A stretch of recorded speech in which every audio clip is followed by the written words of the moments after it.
Good morning, everyone. Welcome to the show today. My name is Spencer Walsh. Thank you.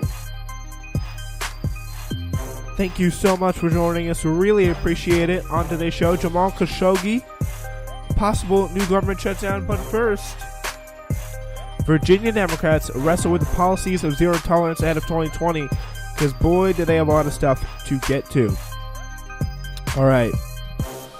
That's what's going on today. But first, we're going to start today's show in Virginia, where chaos at the intersection of race, gender, and politics continues to roil the Democratic Party of Virginia at the moment, and a drama happening near but outside the White House and completely uninvolved from it, which seems to be a little crazy, but still, everything that's happening here is pretty much all but unassociated from the White House, for once at least.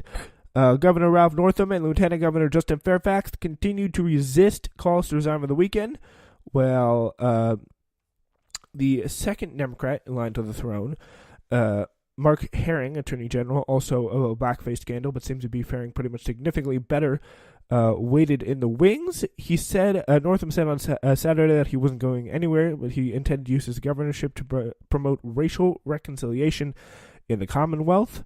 He repeated those sentiments to Gayle King on CBS News Sunday morning, but then he called slaves, as we covered last night on Newsflash, indentured servants. Right now, Virginia needs someone that can heal, and there's no better person to do that than a doctor, Northam told King.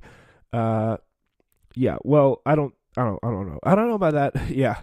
But then here's the thing. There's two allegations of sexual assault against Fairfax, the Lieutenant Governor, Justin Fairfax, who seems to be in a little bit more trouble here.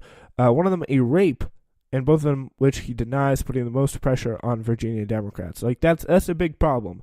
Right now, the African-American second in charge is the only official Virginia lawmakers are considering impeaching, holding out the possibility of a troubling double standard if two white men who wore blackface, Northam and Herring, are allowed to stay in power while Fairfax is ousted. But yeah, again, wearing blackface, not illegal. Raping and sexually assaulting someone is, so there is that scenario. But I mean, again, I think he deserves to have his claims against him fairly investigated before he loses his job.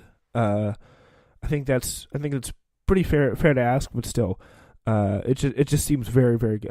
But I do, on the other hand, I'm kind of torn up on this, because I do see the case to make that he could resign, because both those are pretty credible accusations, and both of them, they have been corroborated. So yeah, it's really hard to make a quick determination on this. But I mean, I'd be fine with either way, whether he gets his claims investigated in or without the office, because it just seems like there is a lot against this guy at this point. So, all right. Interesting here from Jonathan Martin, Alan Blinder, and Campbell Robertson of the New York Times, pointing out the troubling optics of the conflicting stances with the repercussions that could spill into 2020, saying, quote, "Just how far Virginia Democrats could go to confront these state officials who swept into office in 2017 on the first wave of backlash to President Trump's election will send a signal about how committed they are to taking a hard line on racial and sexual transgressions, as well as and will echo well beyond the state's borders." They write, so that makes a lot of sense there, and it's probably going to be something a lot of people are going to be paying attention to for sure, and Republicans will not hesitate to seize on this and really question on it. So, yeah. Washington Post's Amy Gardner and Janet Portnoy say, but privately Democrats are divided, particularly about whether ousting Northam is the best for the party. Some want to talk about how far Virginia has come from its painful and racist past. Others are uncomfortable about offering redemption to the two white men, but not the African American who has vehemently denied the allegations. I mean, I think there needs to, at this point, become undisputedly an investigation for Fairfax, who has really. He probably has the most serious crimes. Like, he's the only one who actually did commit a crime, not just did a very bad thing, but actually committed something that is against the law and is a violent crime, or is accused of that, at least in 2004. And yeah, these have been corroborated multiple times, and it's not looking good for him. But so I think we really just need to see here an investigation, to say the least. All right. Virginians at the moment are split on Northam's future following the revelation of the 1984 medical school yearbook page.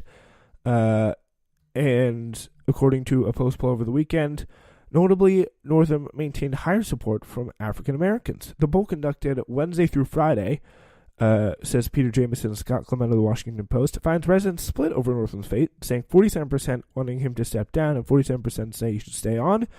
Northam counts higher support among black residents who say he should stay in office by a margin of 58% to 37% than among whites, who are more evenly divided. So yeah, I think really I do see why he wants to listen to mostly black people there, because they're the ones who would more justifiably be offended by this. I don't think any really white person would be pretty ridiculous if they could claim they'd be offended by something that is offensive to black people. And the fact that they want him mostly to stay in by margin pretty big, 50 to 37, considering all this, is a very good sign for him.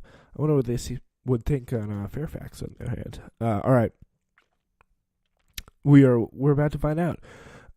Virginians also are undecided, although the poll was conducted before a second allegation of assault came to light. Most remain undecided, 65% saying they don't know enough to judge Fairfax denial of the accusation. So yeah, there's also a distance between the near unanimous calls for Northam's resignation from the political elites versus an ambivalence among Virginians.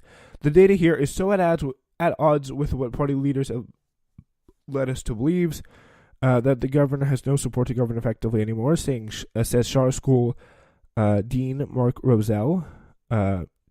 Jennifer Wexton and Don Bayer reiterated their calls for Northam's resignation on Face the Nation. And people were jumping to conclusions so quickly, starting to look a little bit bad now. But this is a masterclass of a public relations mess. And how they handle it's going to be very, very, very interesting. All right, so we're going to move on now to the White House, where talks of a shutdown are glooming here. Bipartisan talks President Trump has repeatedly called a waste of time are, surprise, at another impasse, according to the Washington Post. 4 days from the Friday deadline, with today making the informal time to reach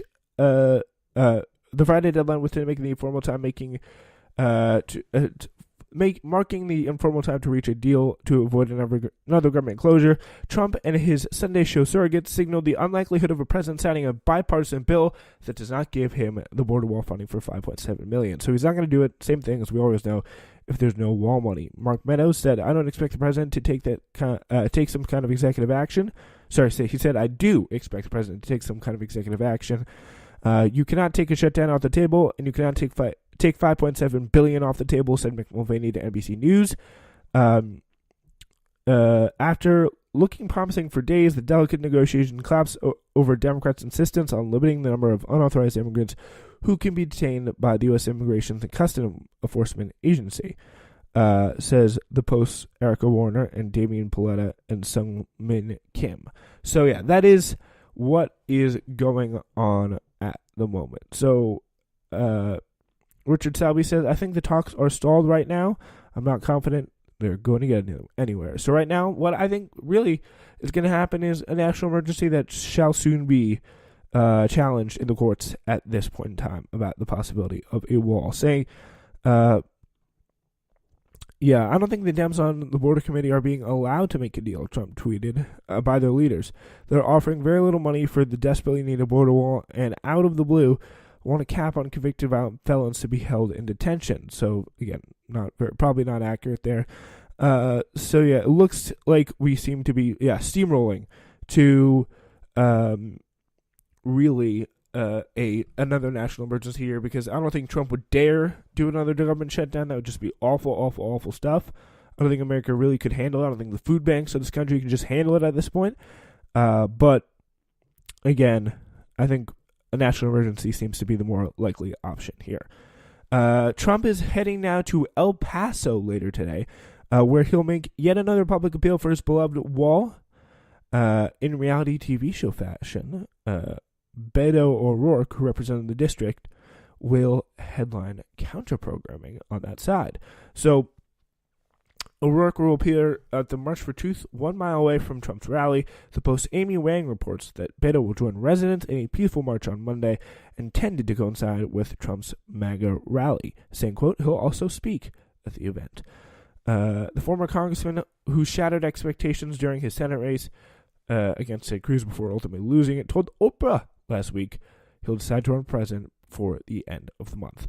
So, yeah, that's where he is on that. So, Beto O'Rourke and Trump going head-to-head in El Paso for the border is going to be very, very interesting and fun to watch. And just some of the barbs are going to be thrown around there while nothing gets done back here at home.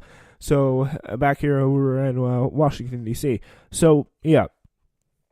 We now turn from the wall and the border to the Hill, where there is more fallout of the murder of Jamal Khashoggi. Responding to the Trump administration's failure to submit on Friday a report to Congress to determine whether the Crown Prince Mohammed bin Salman is personally responsible for the Post contributing columnist Jamal Khashoggi's killing, House Foreign Affairs lead Republican Michael McCall issued a statement saying the administration is not following the law, which is a pretty tough thing to say to a Republican, to his own administration, saying, I am deeply troubled by the letter I received from the administration regarding the brutal murder of Washington Post columnist Jamal Khashoggi.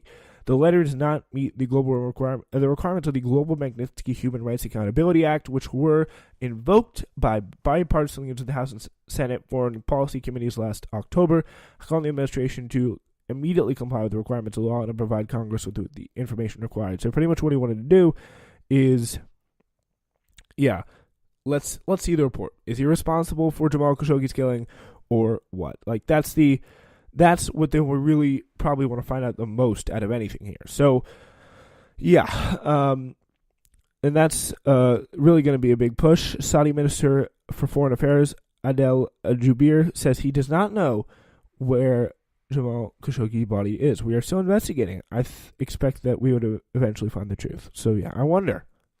Maybe you guys cut it all up. Maybe it's in the freezer basement in the palace downstairs. Like, yeah, absolutely ridiculous stuff there from everyone involved, especially in the administration. That seems to be, again, you really want to see who he's coming up for. Check Saudi Arabia and what the masterful job of CYA that Trump is doing for these people. Absolutely insane stuff there, to say the least. But yeah. We now turn to the investigations. Here's what we can expect this week. It's your weekly calendar of investigations, folks, about how Trump and will be overlooked, I guess you'd say. How the oversight committees in the House will hold Trump accountable. On Tuesday, the House Judiciary Committee will hold a hearing on the failure of the Justice Department, HHS, and the DHS to produce documents on the administration's former child separation policy. That should have a lot of fireworks.